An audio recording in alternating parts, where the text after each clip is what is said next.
One for Greg, who's out getting a mirror installed on his squatty potty. Let's kick things off with some jokes. Parents in the UK are criticizing a children's ride modeled after the Titanic, which lifts into the air and flings kids into crash mats.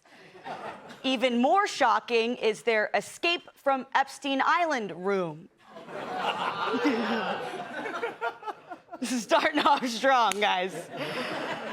All right, Kentucky Governor Andy Beshear claimed he had not heard from Mitch McConnell about his recovery progress. He thinks the main problem is that his Ouija board isn't working.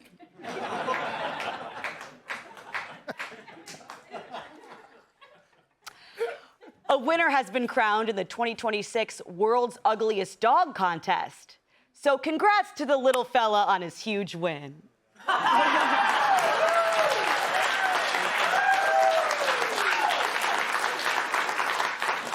Millions of hidden stars have been discovered inside a nearby galaxy, yet not one on this show. Too easy, too easy, too easy. Thank you for booing. Too easy. Yesterday was the 49th anniversary of Elvis Presley's death. I have a little ritual I do every year. At the exact time of Elvis's death, I go into my dressing room and pass out on the toilet. Too soon? I don't know. A popular influencer claims that a downside of getting a Brazilian wax is louder farts because there's no hair to muffle the noise. So, wait, what's the downside?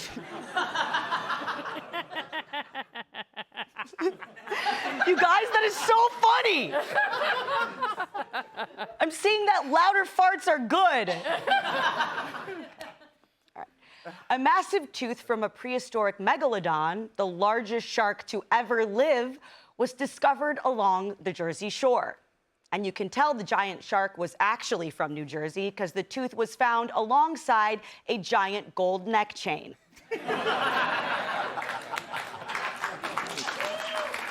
Okay. That one, I like that one. Okay. Gen Z has turned the word polyester into a slang insult for anything low quality or inauthentic. Up until now, of course, anything low quality or inauthentic was called a Greg.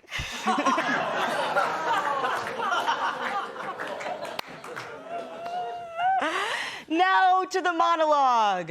So, a CBS News poll found that Democrats favor socialism over capitalism by a huge amount. Yep. Almost 60% of Dems have a positive view of socialism compared to 18% who view it negatively. Meanwhile, just 32% see capitalism favorably compared to 50% who don't. And the support for socialism is even stronger among Dems with a college degree, with 71% favoring it. The same number that pretend to like NPR. I guess once you find yourself tens of thousands of dollars in debt for a degree that doesn't put you in a position to pay it back, breadlines seem like an upgrade. But even with the recent DSA election wins, mainstream Dems like House Minority Leader Hakeem Jeffries want to play both sides. Do democratic socialists belong in the Democratic Party, Leader Jeffries?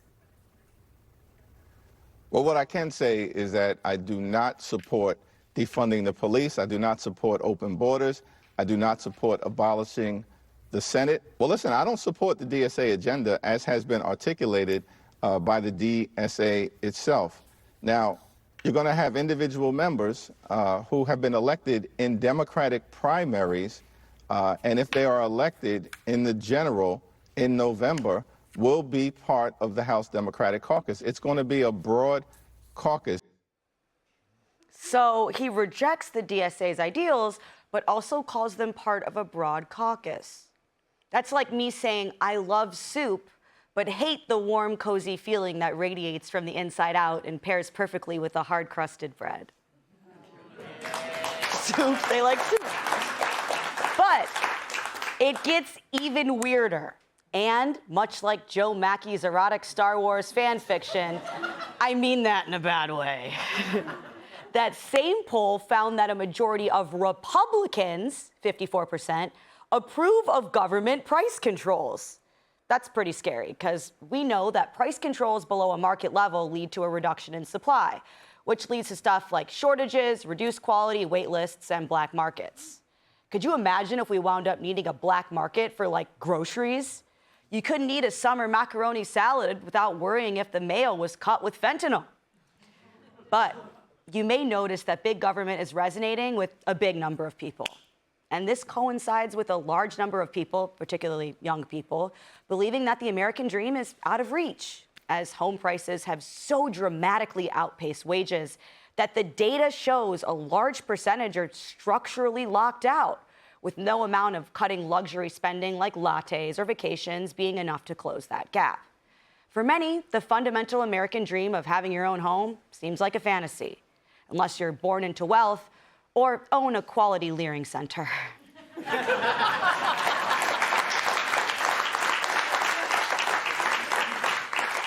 But the problems are real.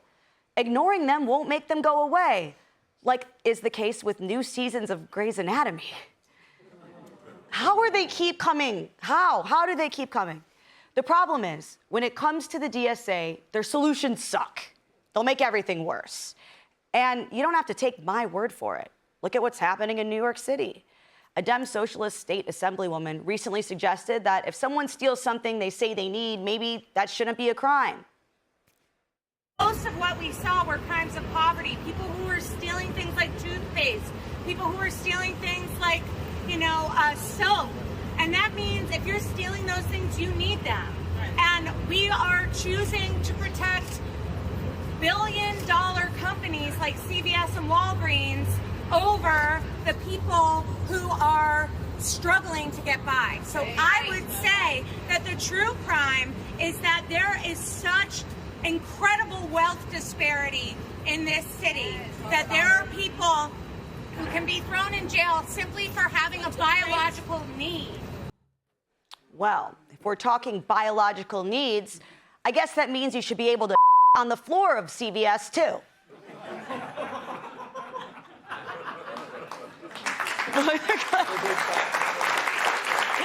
Thanks, guys. Okay. The problem with this way of thinking is that free stuff isn't real. Someone always pays for it. Try running a business when your customers are allowed to take whatever they claim they need.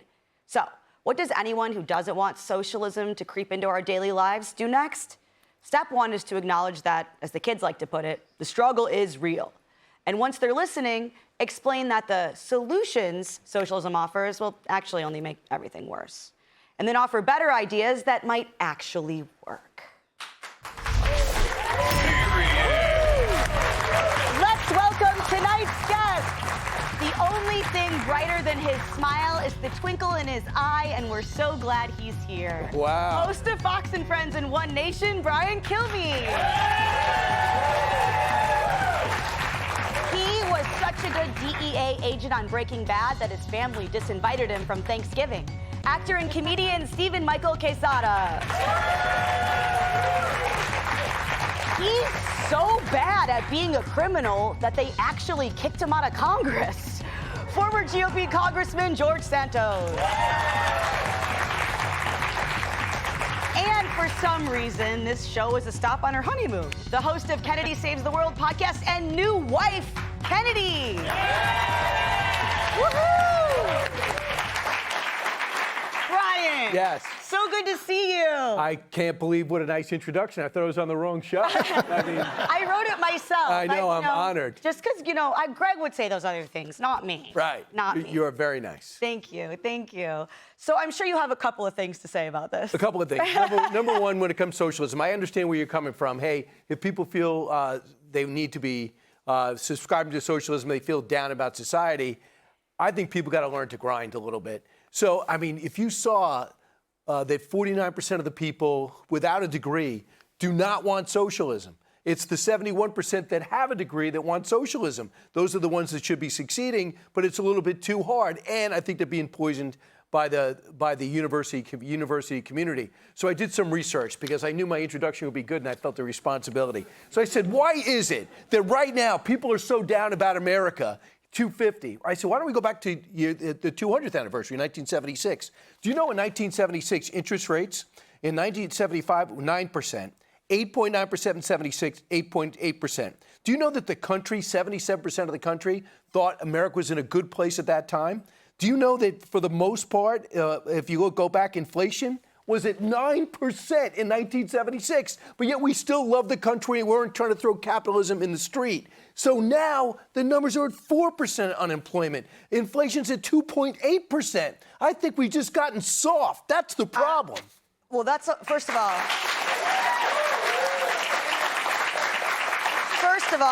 that is a lot of numbers for this show. Thank you. I felt That the is like responsibility. a lot of numbers. I apologize. I will say that things are harder, though. I mean, home prices used to be like 3 times median income. Now it's like, in some areas, 6 to 10. Average is like 5.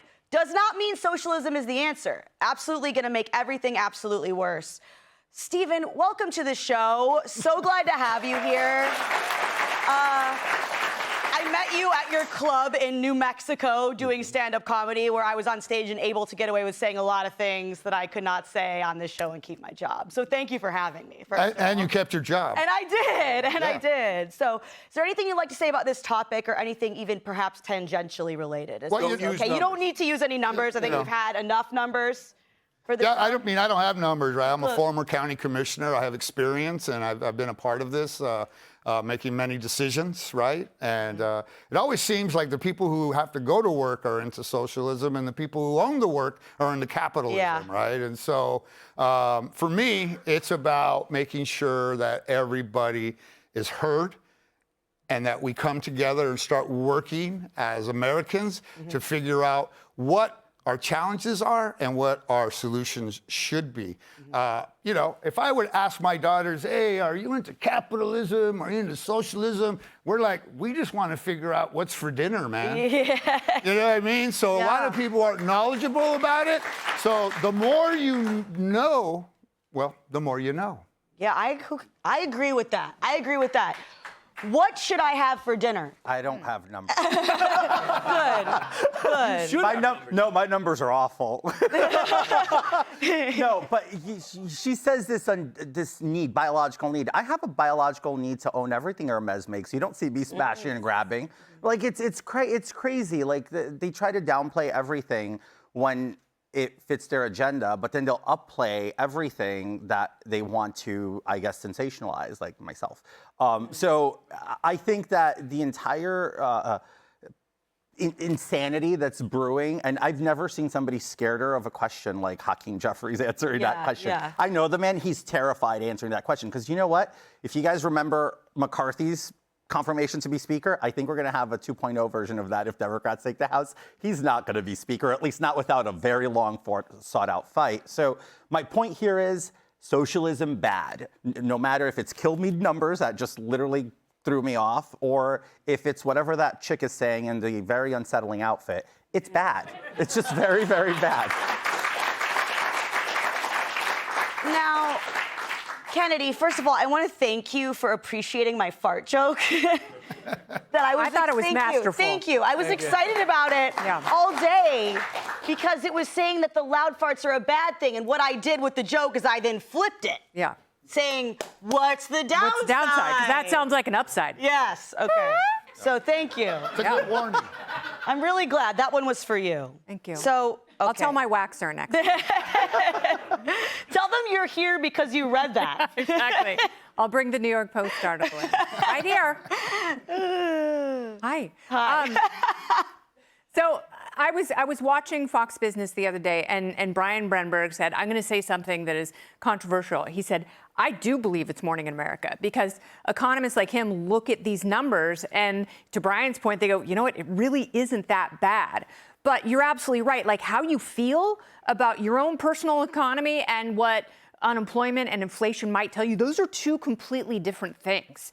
And the problem is that the jealousy-based socialism is appealing to how people feel about the money they don't have to spend.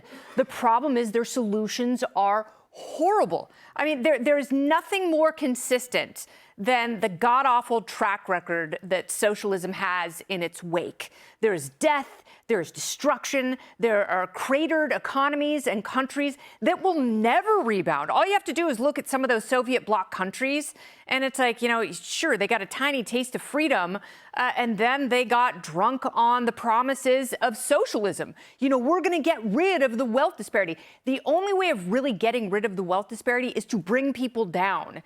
If you bring people down, then you will not have innovation. You will not have creation. And that is the beauty of capitalism. Capitalism has a publicist right now because it really is phenomenal. The problem is, for a lot of people, especially in your age group, they are saddled with so much student debt.